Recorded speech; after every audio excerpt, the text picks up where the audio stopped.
తల్లికి వందనం ఎంత వచ్చిందండి? ఇద్దరికి. కూటమి ప్రభుత్వం వచ్చి మన సంవత్సరం అయింది కదమ్మా మనం వచ్చి.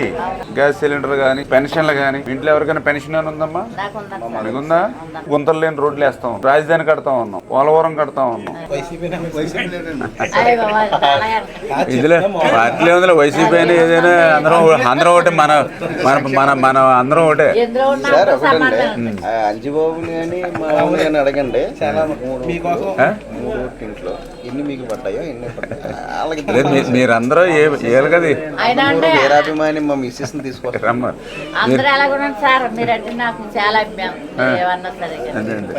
మీరందరూ అంత అభిమానించారు కాబట్టి నాకు 70,000 మెజార్టీ వచ్చింది, లేకపోతే నాకు ఎట్లా వస్తుంది? బాగుంది కదా పరిపాలన అంతా. ఓకే, పోనీ మీ అందరూ ఆశీర్వాదం. బాగా చదివించమ్మా పిల్లల్ని. అదే చెప్పారు ఇప్పుడే ఆయన చెప్పే ఏం పర్లేదు, మా చెల్లి కదా, మా ఆడపడుతుంది మీరు. ఓకే అమ్మా, మీ ఆశీర్వాదం. ఎప్పుడైనా ఏ అవసరం ఉన్నా ఏదన్నా చెప్పండి అమ్మా, ఏం పది.